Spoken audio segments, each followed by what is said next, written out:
Pessoal, essa jornada desses últimos 10 salmos, é 10 mesmo, né? Ou mais, vai de 61 aos 72. Então ele vai ter aí 10, 11, né? Acho que é até o 71, não é até o 72 não. É até o 71, então são 10 salmos. Esses salmos que nós vamos dos 61 aos 71, como vocês sabem, né, eles são, os salmistas, eles têm a bela mania de colocar os salmos dentro de blocos. Tá? Então esses copistas, né, que a gente assim pode falar, eles pegam e colocam os blocos como se fosse, Newton, temáticos.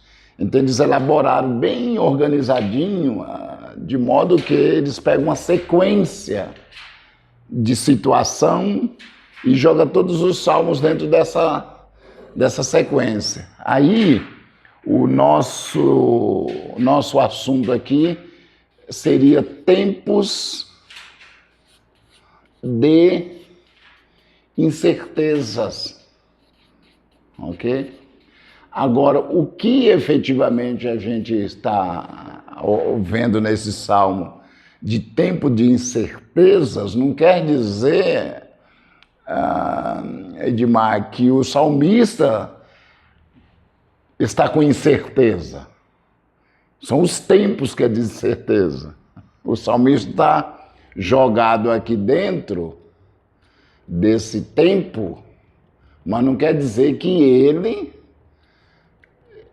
está tomado de incerteza. É só os tempos que é de incerteza. Interessante, né?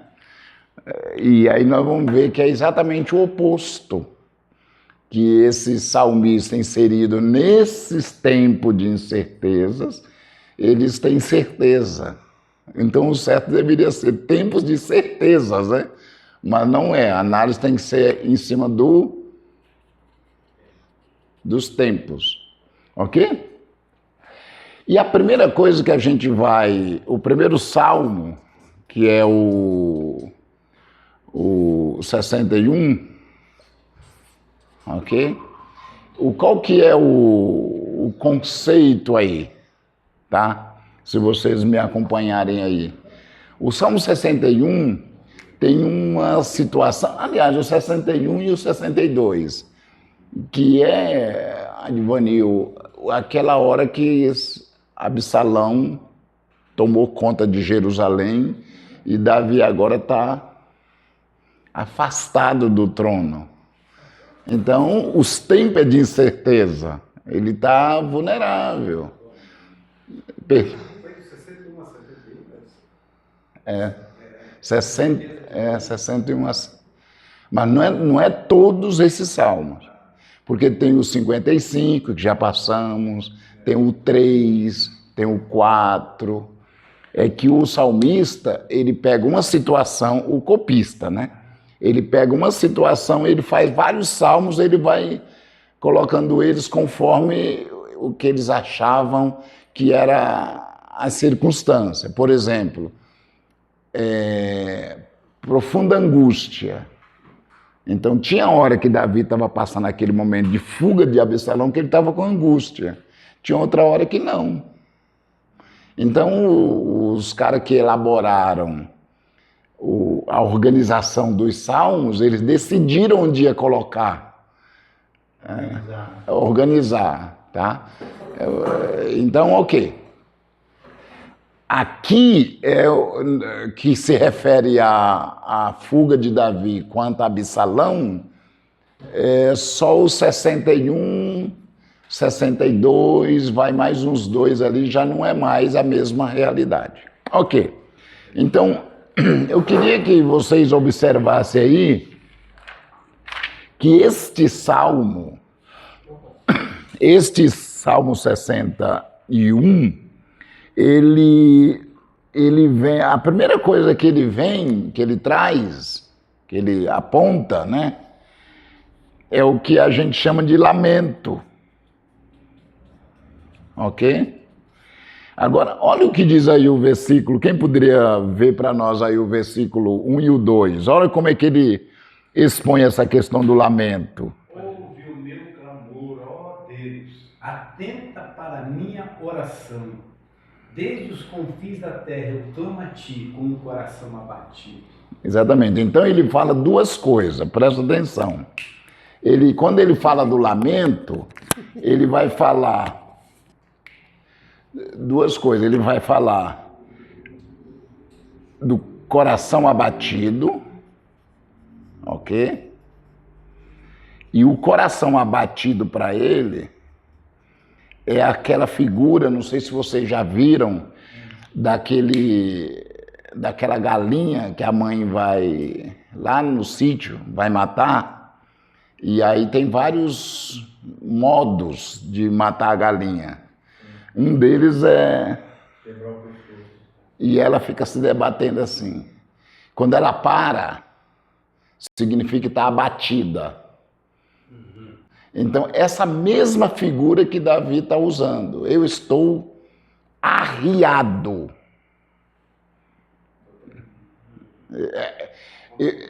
Tipo assim, eu fui vencido. É como se você estivesse num ringue, lutando com Mike Tyson na sua época de ouro, e ele acertasse um soco em você e você se estirasse no chão. Essa é a imagem. A outra imagem que ele vai criar nessa primeira frase, Advanil, é a palavra confins da onde? Confins da onde? Da terra. Se você olhar dentro da geografia, ele não está no fim do mundo. Ele não está, ele saiu alguns quilômetros do palácio. Só que o que Davi estava dizendo? Que se aqui está o teu núcleo, tá? O teu lugar de chamado. Então, qualquer lugar que não seja esse núcleo aqui, qualquer lugar é os confins da terra. Se você tiver aqui, já é os confins. Se você tiver aqui, tanto faz, não interessa. Qualquer situação que não seja o centro, você está no confins da terra. Essa é a linguagem que ele quer usar. Olha como por isso que é tempos de incerteza. Tudo leva ele para uma situação mas não quer dizer que ele está assim. É a situação que... Quer ver? Aí você vai para outra... Ele vai falar do lamento, aí ele vai falar de outra coisa. Ele vai falar de anseios. O anseios é muito interessante que ele vai pegar o versículo 3 e 4, ele vai falar de anseio. O que é anseio, Giovanni? Anseio é quando você começa a desejar o que você não tem.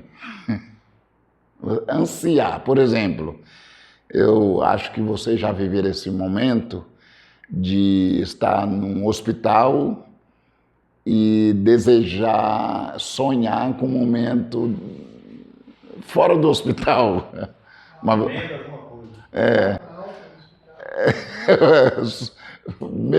Eu já passei isso, então você imagina uma outra vida.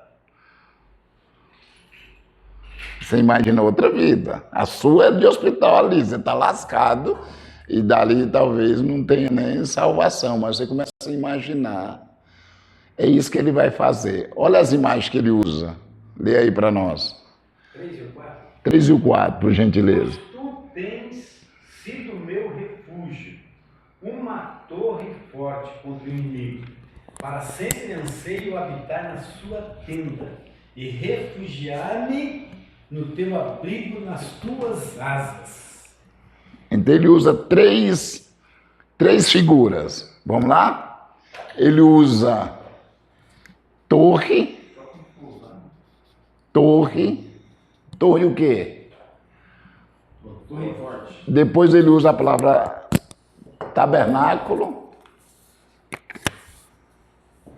Ou é outra figura que ele usa?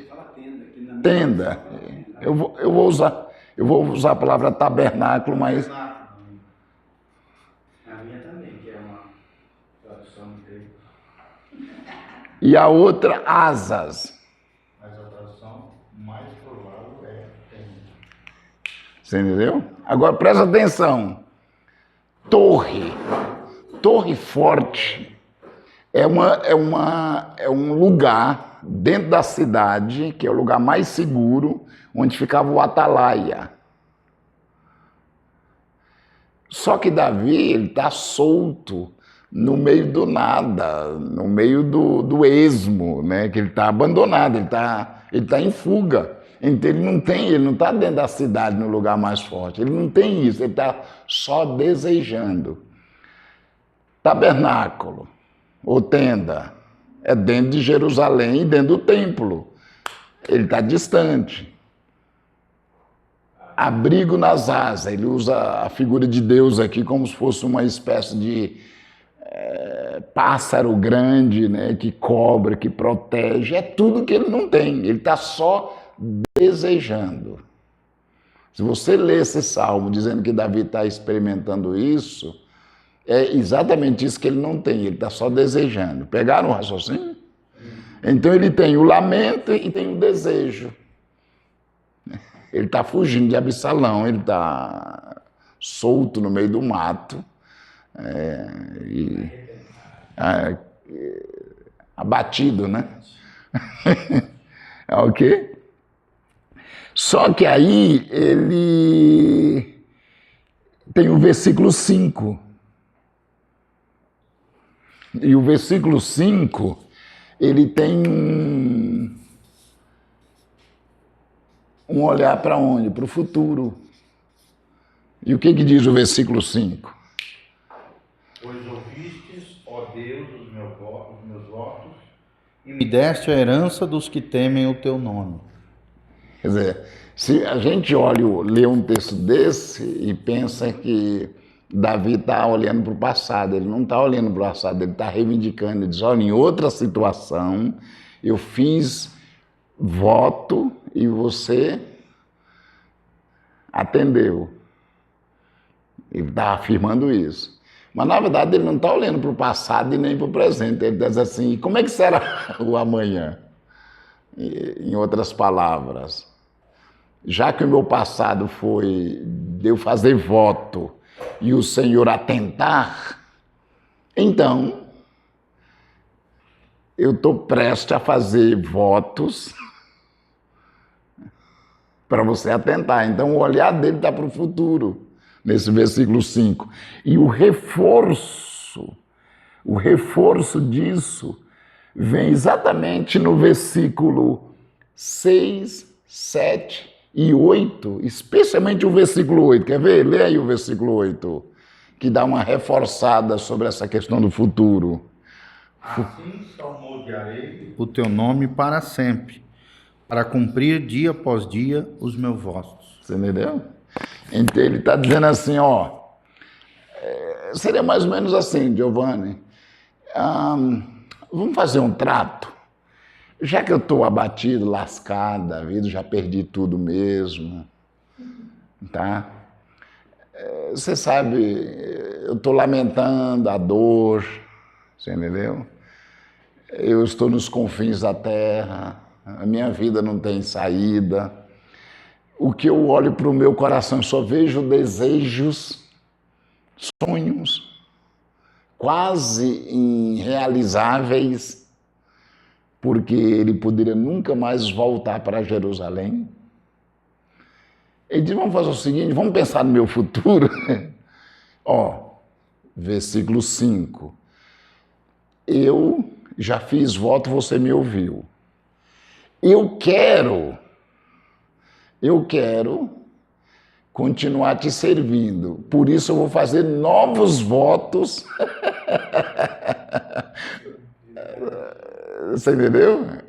É uma jogada incrível que Davi faz, não jogada no sentido de jogo com Deus, não é barganha. É um homem segundo o coração de Deus, né? É. Para arrebentar, não está pensando no voto. E o melhor, Newton, é que no versículo 6 e 7, ele ora por si mesmo. Ele ora pelo reino. Ele ora pela posteridade do reino. Pode olhar aí. Continuidade, né? Continuidade. O Adivanir, o presidente, está fazendo essa oração aí. Fazendo voto. Fazendo voto. Ele está contando os votos. Daqui a 50 anos isso vai ser lembrado aqui. Vocês pegaram o raciocínio? Então, esse é o primeiro olhar para os tempos de incerteza. Porque os tempos de incerteza necessariamente não quer dizer que eu vou ter incertezas. São os tempos são de incerteza. Então, um cara desse que está lamentando, que tem apenas desejos no coração, e esses desejos se transformam em oração. O que é oração? Oração não é nada mais do que anseio do impossível. Porque se fosse possível, você não orava. Tem gente que não... Sim, porque se fosse possível, você não orava. O que é possível, você não ora. Você faria. A oração, ela é formada de anseios. De anseios. Tá? Diante daquele quadro que ele está vivendo ali. Sim, diante do quadro que ele está vivendo. Ok? Aí, gente, vem aqui o Salmo, que é a mesma sequência, os Salmos 62. É a mesma, só que tem um detalhe. Tem um detalhe. A impressão que se tem, e presta atenção agora, vocês vão ler o 62, a impressão que se tem é que esse salmo foi escrito depois do fato, do 61. Ou seja, que a impressão é que ele já se realizou. Não foi na sequência assim, um dia depois do outro. Foi, sei lá, uma semana, 2, 3, um mês, um ano, sei lá, que o Salmo agora 62 é uma espécie de vivendo o que a vitória que tinha acontecido. Quer ver? Vamos lá. Qual a primeira coisa que ele vai fazer? A primeira coisa que ele vai fazer uma declaração. Ele vai fazer uma declaração de confiança. Olha o que ele vai fazer nos versículos 1 e 2. Quem lê? Lê, Giovanni, você está com o microfone? Sim. Somente em Deus a minha alma espera silenciosa. Dele vem a minha salvação. Só Ele é a minha rocha e a minha salvação e o meu alto refúgio. Não serei muito abalado. Agora veja bem, a palavra-chave é a palavra silenciosa. Ou seja, presta atenção. Por que ele faz uma declaração de confiança? A palavra, ele fala de alma silenciosa? Na verdade, é uma entrega. Espera silenciosa. Espera silenciosa. É uma entrega. E pronto. Essa entrega, ele não...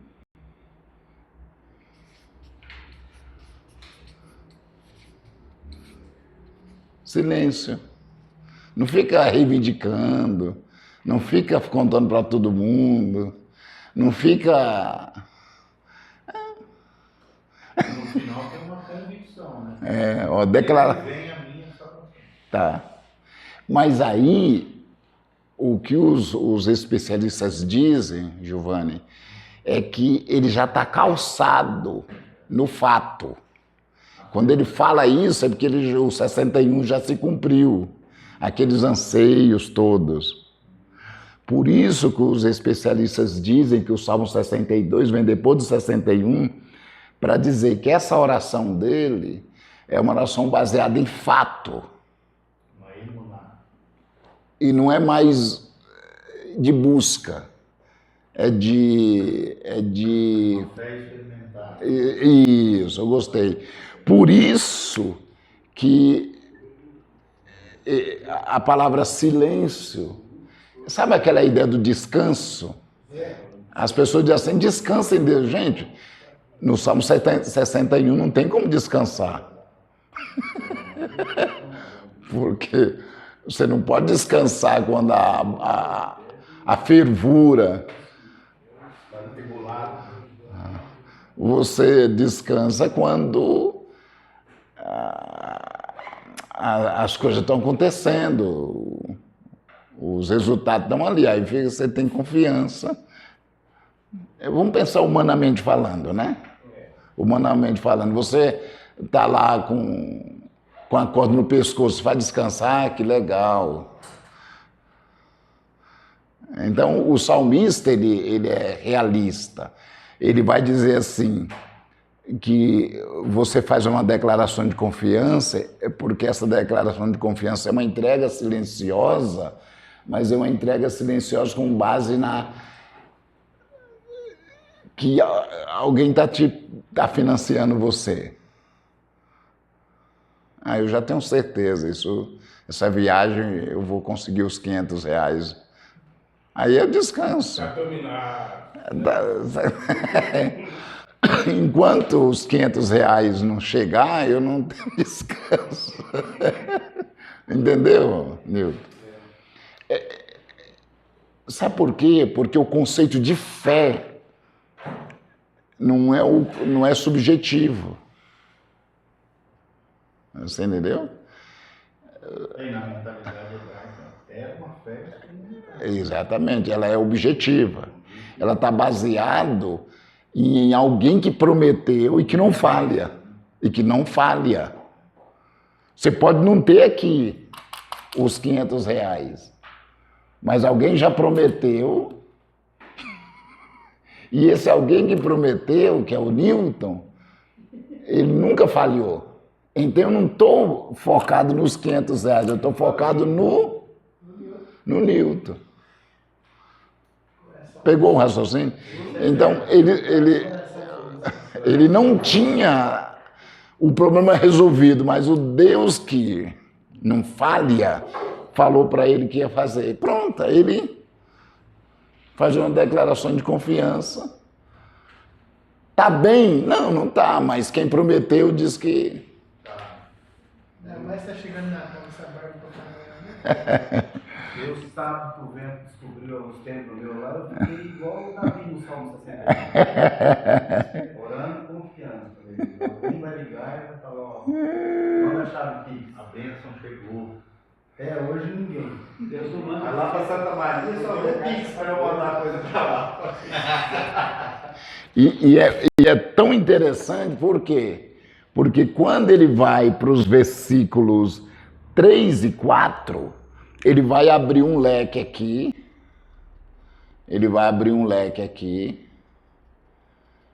Os versículos 3 e 4. E aí ele vai voltar a fazer uma repetição aqui, ó. Ele vai repetir a declaração de confiança. Ele vai repetir. Agora, o que o salmista está fazendo em jogar aqui uma situação especial? Qual é a situação especial que ele coloca aqui? Ele vai fazer uma referência aos adversários nos versículos 3 e 4. Quer ver? Dá uma olhadinha aí para vocês ver o 3 e 4. Lê aí, Giovanni, por gentileza. Até quando acometereis vós a um homem, todos vós para o derribardes, como se fosse uma parede pendida ou um muro prestes a cair?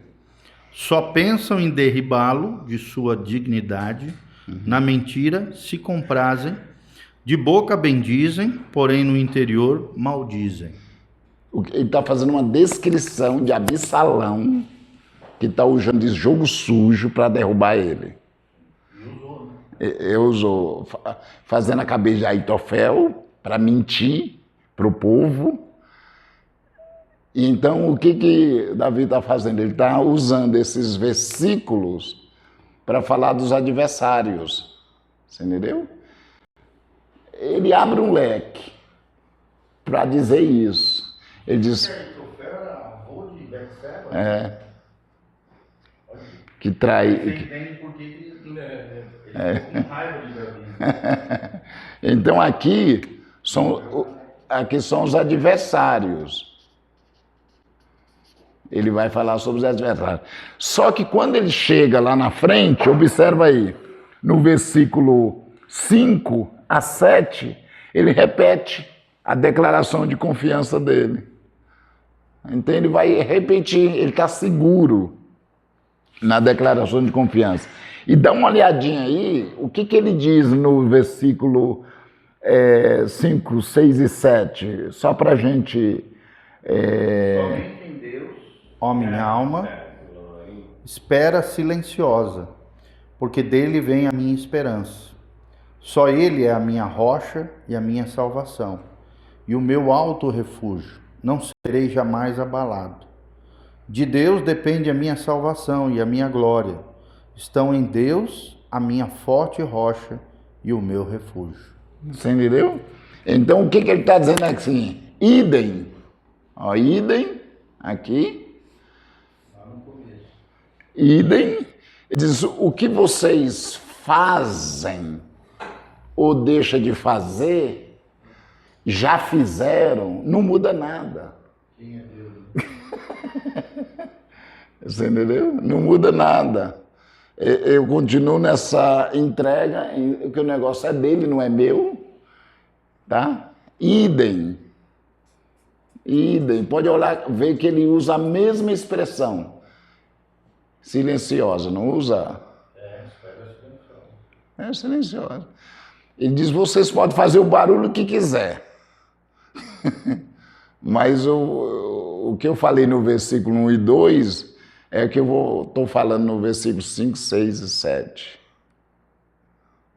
Só que esse cara do Salmo 62 é um cara diferente do 61. O 61 ele está abalado, ele está abatido, ele está sofrendo na pele, está doendo, ele não nega o fato. Não, está tudo bem. Não está bem. Né? Porque esse negócio está tudo bem é negação da realidade. Davi não nega a realidade. Mas ele sonhava. Sonhava, mas ele está... já estava vivendo aí de experiência. Exatamente, da experiência. Da experiência. E aí a gente vive disso aí. É assim. Aí o que ele faz? Prazer, Luciano. Aí o que ele faz? Agora, aí o que... Ovelha desse homem aqui. Desculpa aí, pode falar, pastor. Ah, não tinha apresentado ainda? Não. Ah, eu pensei que... Eu achei que ele era teu irmão, bem parecido. Ah, sai fora. Cara, você estragou o negócio agora? Sai fora por quê? Aí começa... Bonito igual eu? Aí eu começo... Aí eu volto pro Salmo 61. Meu Deus, você me humilhou agora. Esse pessoal são mal, né? Não é? Gente, aí o que ele faz? Presta atenção, vou explicar isso só uma vez, tá? o que ele faz depois de tudo isso aqui? Ele faz um convite. Porque esse cara que chega a essa dimensão, que as coisas que acontecem não muda ele faz um convite. E ele faz um convite aonde? No versículo 8 e, olha aí, 8, 9 e 10. Olha o convite que ele faz, ó. Confiai nele, ó povo, em todo o tempo. Derramai perante ele o vosso coração. Deus é o nosso refúgio. Somente vaidade são os homens plebeus, falsidade os de fina estirpe, pesados em balança, eles juntos são mais leves que a vaidade. Não confieis naquilo que extorquis, nem vos vanglorieis na rapina. Se as vossas riquezas prosperam, não ponhais nelas coração. Tá? E lógico que ele não está falando de riqueza, ele está falando do glamour do rei, que acabou de entrar em Jerusalém. Imagina Absalão quando entrou lá, ele entrou com toda a glória, né? E ele pode olhar que ele usa tudo no coletivo. Não confieis. Ou seja, uma palavra para o próprio povo. Exatamente. Estava sendo seduzido e levado. Exatamente. Então ele faz um convite. Ele... Versículo 11, o que Deus fala uma vez e ele ouve duas? Boa. Aí. Boa. Boa. Boa. Os especialistas dizem que é porque aquilo que ele ouve, ele divulga. E quando ele divulga, ele ouve pela segunda vez. Essa Ele ouve da própria boca. esse é o... Por exemplo, o que o pastor está ensinando para a gente, se você guardar só para você está ouvindo uma vez só. Se você transmite para os seus paroquianos. duas vezes é ouvir muito forte.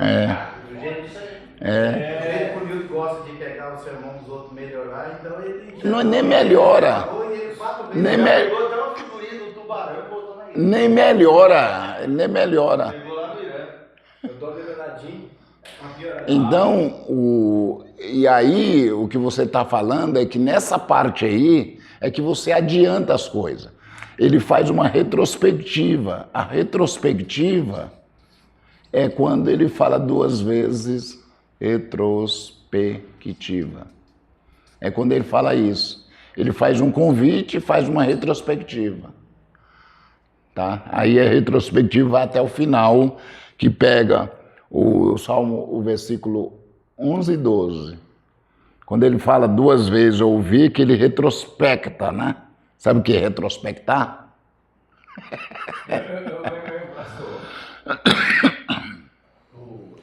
Se você chegar debaixo de uma ponte, né, e gritar assim, o Senhor é bom!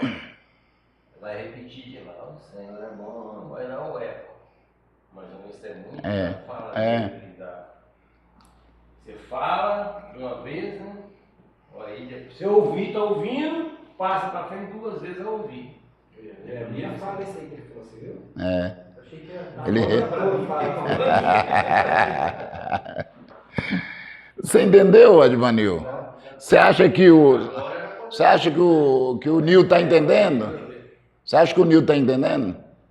Rapaz, esse menino quando crescer, ninguém segura. O poder pertence a Deus, e Deus está no controle. O 12. O 12 diz isso, né? Sim. Você leu o 11 e o 12, por gentileza. Uma vez falou Deus, duas vezes ouvi isto, que o poder pertence a Deus. E a ti, Senhor, pertence a graça, pois a cada um retribui segundo as suas obras. A palavra poder, você sabe que a gente tem uma leitura equivocada. Poder é operação. Duas vezes, Deus falou uma vez e duas vezes eu ouvi. A vez que eu ouvi, da vez que eu divulguei. Ok, e como é que eu ouço pela segunda vez? Pela operacionalidade. Que o Deus que operou em mim, o efeito em mim, tem um efeito no outro também. Não é só o verbalizar. Porque você vai lá assim, eu ouvi de Deus, aí eu vou transmitir. Não é isso que ele está falando. Ele está falando do efeito. O efeito que teve em mim vai ter o efeito. Por isso que ele usa a palavra poder. Entendeu? Ó, como é que eu ouço 2 vezes? É porque não é ouvir de ouvido, é de efeito. Porque esse camarada está sob efeito do poder de Deus. Ninguém faz uma declaração de confiança dessa e tem uma entrega silenciosa se o poder e a graça não estão operando nele. Então não adianta vir com gracinha. Não vai mudar ele, porque o poder já está operando nele. E ele mantém esse poder operando. Então ele vai dizer, vocês querem vir para esse tipo de vida, de confiança? Por quê? Porque Deus falou uma vez, operou uma vez e operou a segunda vez. Uma vez Deus falou e 2 vezes eu ouvi. Deus só falou uma vez, eu transmiti e a mesma operação. Pegou? Não é auditivo, é operativo. Não, mas é só vir aqui que você aprende.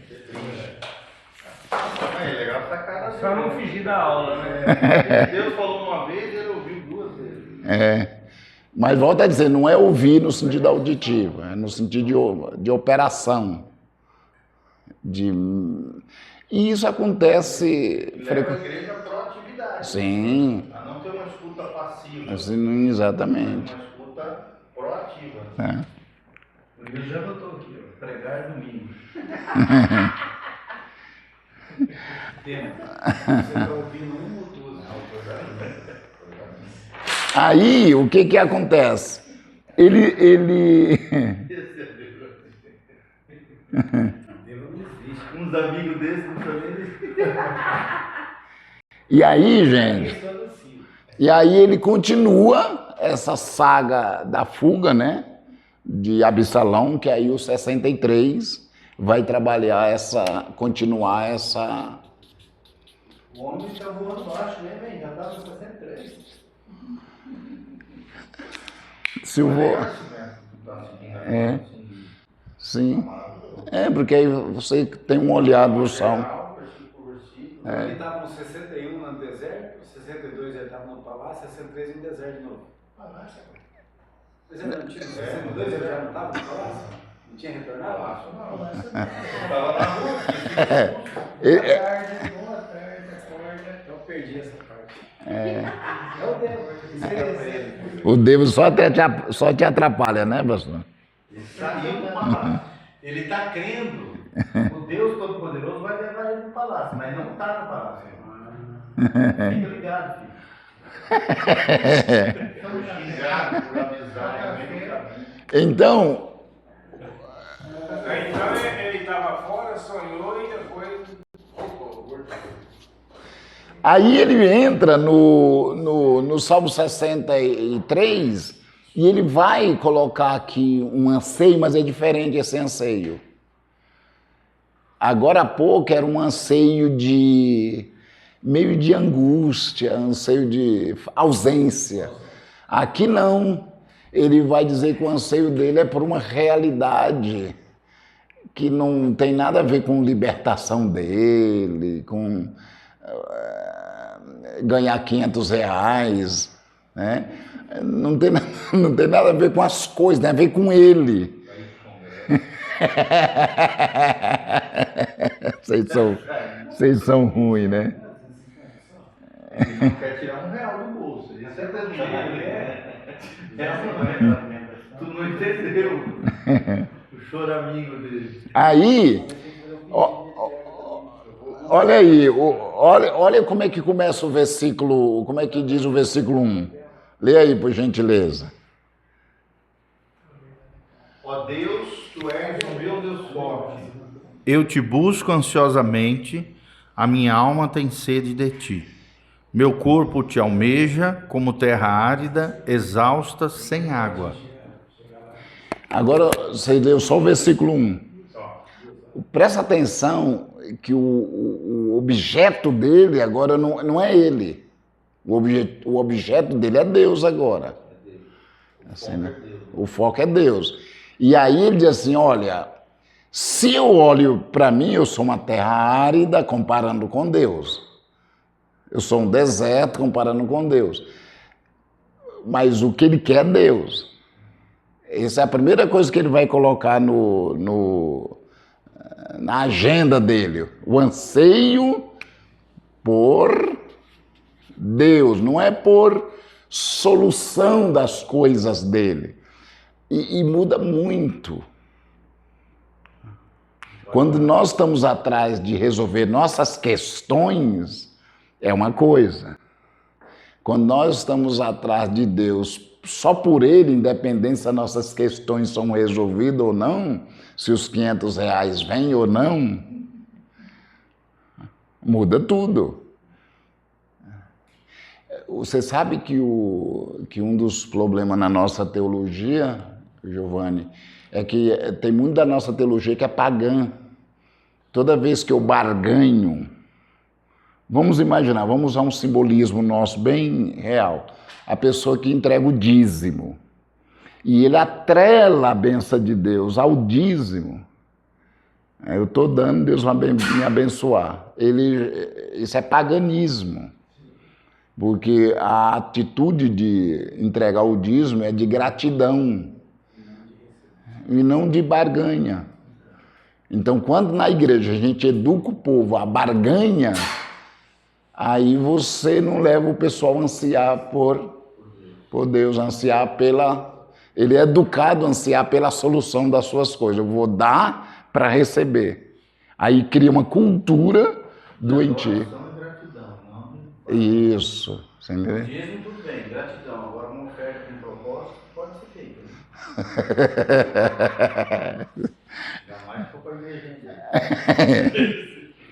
Aí...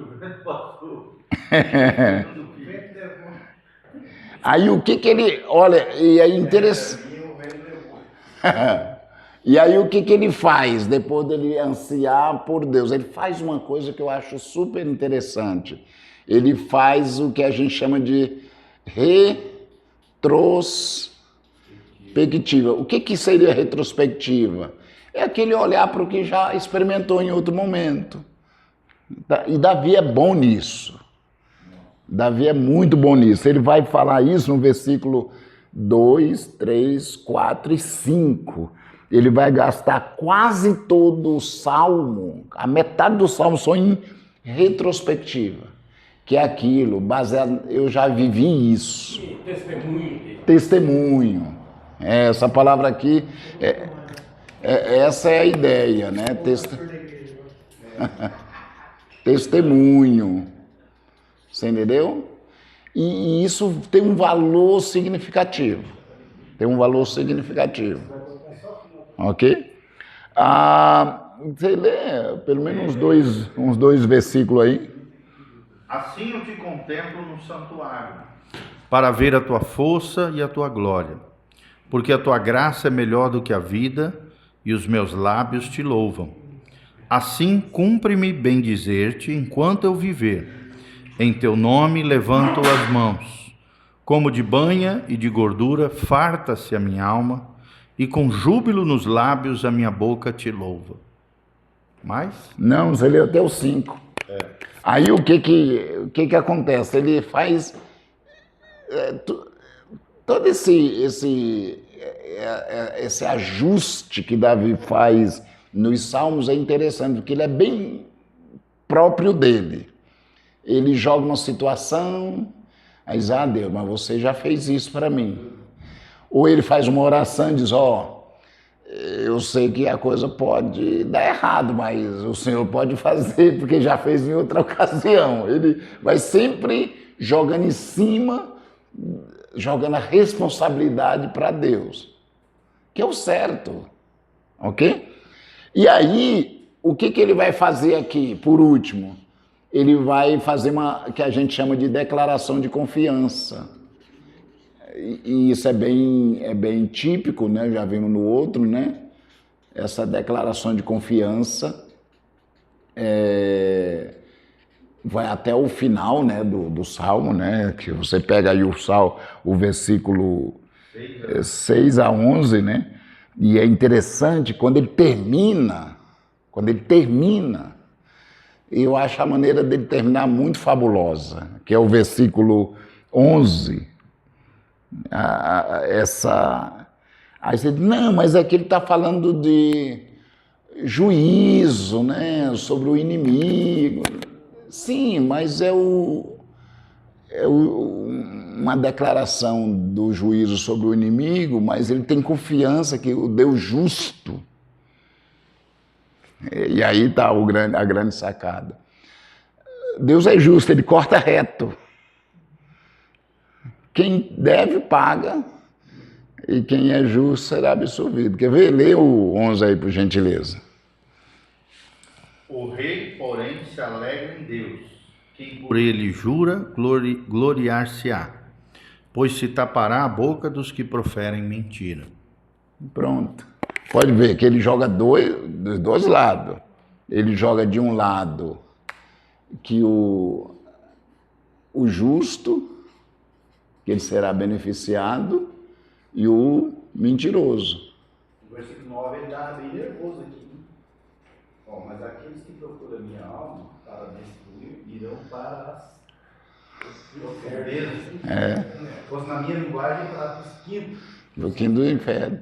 E ele queria libertar esses caras, que era o filho dele, né? Por isso que o Joabe chega e mata o cara e ele fica chorando, que era o filho dele, né?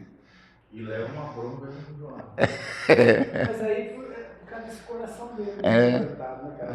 Aprontou com ele, mas ele... Não, é o pastor, né? Pastorzão. Um pastorzão. Mas se não fosse o filho Não dele... chamava a atenção dos filhos também. Filiação. Mas é complicado, né? Não, se ele tivesse filiação, também não teria essa filiação. É filho, não é filho besteira. Se fosse filho, ele mesmo ia lá com a espada e cortava. Exatamente. Aí. Ontem eu conversei com uma irmã da igreja que me ligou. O sobrinho dela mataram a semana passada.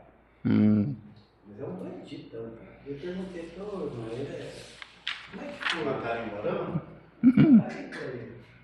Aí eu falei, não, menina no pão, passou menina no pão. Mas é o maior bandidão. Ixi. Arma de casa. E a minha irmãzinha passou muito bom. E abençoou? E esse que foi morto lá em Morão, que era daqui? A mãe dele falou no velório. O cara bandidão, tá? Deram uns par de tiros nele, mataram a mulher, estava com ele também grávida. É que ele estava com câncer e eu orei para Deus, se for para ele sofrer, para tirar ele, aí Deus tirou. Olha. Deus vai tirar um monte de tiro dele. Mas é mãe. Mãe não adianta, cara. Mãe não. O pai não pensa muito assim, não, mas mãe é impressionante. Eu não entendo como é que minha mãe. Ela tem 11 filhos. Não, 10, porque um é adotado. Gente, mas a metade não vale nada. Se pegar a metade e fritar, não dá meio. Só na casa dos meus pais mora 4. O pastor da igreja. É o cara que tem o cartão empresarial. Vamos tomar café ou não? O cara que tá cabelo grande no presbitério não vai aceitar nunca. Traz cuca, traz tudo. É o jeito, a André pode ter esse cabelo. Não, ele é tão leiteiro do presidente do exército que é suco, cara. Tá vendo? Tem o secretário executivo aqui. Viu? Vamos mais um salmo, a gente vai para o intervalo? Pode ser? 64. Agora esse cabelo vamos lá, ué. Hã? Você estava no desenrolo na metade, tem quadrado. Eu estava dizendo assim, a metade não é ruim. E tem quatro que moram com meus pais. Um é divorciado, outro é não sei o quê, outro é não sei o quê. Mas para minha mãe todos são perfeitos. E ela defende todo mundo. Não adianta, é mãe, né? Defende todos eles, tudo igual. Tudo igual. Gente, 64, aí o camarada que compôs os salmos, ele vai pegar a mesma vibe dos tempos de incerteza e ele vai agora, ele não vai mais pegar a dinâmica de Davi. É possível que o Salmo 64 não seja na mesma circunstância da fuga de Absalão, mas ele pega a perspectiva do quê? Do drama. Ele vai pegar a perspectiva, o cara que está vivendo um drama. Você entendeu? E isso só muda o evento, mas a situação é a mesma. O enredo é o mesmo, é um drama, o cara está vivendo um drama. E é um salmo bem complicado. Se você abre ele, os primeiros 2 versículos, quer ver ele aí para nós, por gentileza? Primeiros 2, né? Uhum. Ouve, ó Deus, a minha voz, nas minhas perplexidades, preserva a minha vida do terror do inimigo. Esconde-me da conspiração dos malfeitores e do tumulto dos que praticam a iniquidade. Se você olhar, ele usa bastante termos que é bem apropriado à situação que Davi está vivendo. Vamos lá. Ele usa ali, no primeiro versículo, ele usa a palavra terror, ou é no... Terror do primeiro. Mas terror de quem? Vida do terror do inimigo. Isso, mas antes disso ele falou outra palavrinha. Perplexidade. Isso, perplexidade. Então, os especialistas entendem que esse não é um salmo, possivelmente não é um salmo que Davi escreveu vivendo lá na época de Absalão, mas era uma situação parecida. Então, se você olhar esse versículo 1 e 2, ele vai trabalhar a palavra perplexidade, ele vai trabalhar a palavra terror, e tem mais uma palavrinha. Usa a palavra conspiração, tumulto. Entende? Ou seja, conspiração, tumulto. Então é uma descrição. O cara era rodeado só de gente boa. Só que tem um detalhe.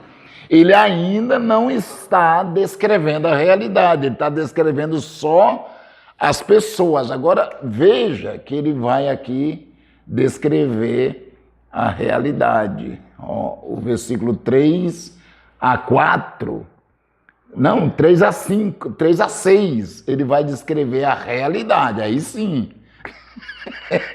Olha aí, quando você vê aqui, perplexidade, terror, conspiração, tumulto.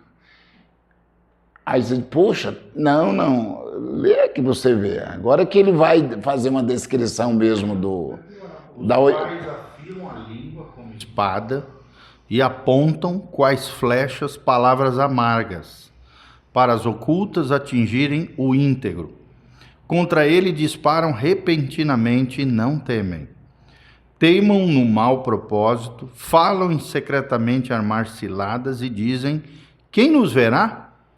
Protejam iniquidade, inquirem tudo que se pode escogitar. É um abismo o pensamento e o coração de cada um deles. Vai piorar um pouco. O que os especialistas vão dizer é que não tem como identificar que esse salmo é daquela situação de Davi fugindo do Absalão. Só que muitos acham que tudo isso eram as mentiras que Absalão contava antes de tomar o reino, para colocar o povo contra Davi.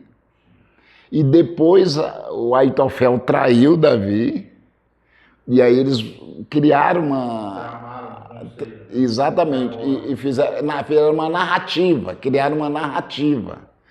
A maneira dele descrever aqui, tudo narrativa. Pode olhar, se você quiser. Na minha versão fala que fizeram um plano perfeito. A mente e o coração de cada um deles. Parece que é muito parecido com o que acontece hoje É. na nossa nação. Sim. O conselheiro de Absalão? É o Aitofel, que era de A Davi. minha tradução diz: esconde-me do secreto conselho dos nobres. É. Vai entender que ele estava vivendo essa mesma. Sim. É que esse conselheiro de Absalão, O conselho não era o dele, né? É. O conselho de Absalão. o, Fez um o, motim contra ele. o Aitofel, ele era aliado de Davi, era o conselheiro de Davi. Aí ele foi para o partido de Absalão. E sabia de tudo. Aí só sabia até quando ele deu uma sugestão para Absalão, ele deu Conselho do cão, né? conselho do cão. E é interessante, nós temos que ter muito cuidado para a gente não entrar em narrativa, tá? Porque a gente entra nas narrativas, o fulano falou, cara, não vamos nessa não, você entendeu? Porque aí, o que acontece? Ele chega e aí ele vai fazer o quê, ó? Ele vai falar agora nos versículos 7 a 9, ele vai falar, sabe do quê? Do juízo que vem sobre esses filhos de uma égua. Então ele vai falar do juízo. Tá? Versículo 7 é a ideia de um Deus caçador mesmo. Sim. Caça o inimigo nosso. Sim. Sim. E pode olhar, no próprio título eu coloquei o Deus como caçador. Só que o Deus caçador aqui não é caçador de justo. É caçador de gente injusta. Cara, cedo ou tarde os caras... Gente safada, sem vergonha. Por isso que o justo, quando ele é perseguido pela injustiça, é louvor para ele. Lembra que Jesus falou assim, bem-aventurados os que são perseguidos por causa da justiça. É que vocês não conhecem, mas está em Mateus 5, 12. Então, aí tinha hora de ficar no silêncio. Se você não conhece, pode comprar um material à Ford lá que esse Tem? Vai cuidar. Legal. Pegaram o raciocínio? Aí ele chega naturalmente no finalzinho e ele faz um convite. Ele faz um convite belíssimo, belíssimo. Você deixou o cabelo crescer, né? Pode, Arnaldo, Ivanil. Os pais da Renomar. É só a igreja grande pode. Esse anel de papo aí. Advanil, lê aí, você que está levando a coisa a sério, lê o 10 aí. Só você que leva a sério mesmo. O justo se alegrará no Senhor, e confiará nele, e todos os retos de coração se gloriarão. Mas, Advanil, e se ele leva paulada, como é que ele vai se alegrar?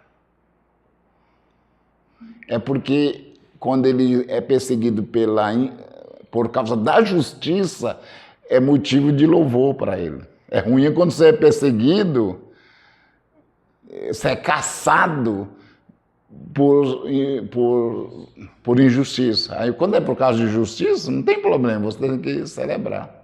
Não só o meio estranho, Giovanni? É pesado, né? Parece que ele já estava se alegrando porque Deus já tinha caçado ele. Já tinha caçado o cara lá, exatamente. Viu como você é esperto? Sim. Tá? Nilton, dos 4, tem um que chamou mais a sua atenção? O primeiro aí foi interessante. Esse aqui? Não. Esse aqui, né? Do lamento aí dele. Sim. Lamenta do convite fora, confina, desculpa. Então, e você, Advanil? Qual que chamou, algum ponto, alguma coisa chamou a sua atenção? Primeiro, tempo de incertezas. Não, mas o tempo de incerteza é o todo isso aqui. Isso. Então, primeiro estamos nós estudando. O cara está vivendo isso.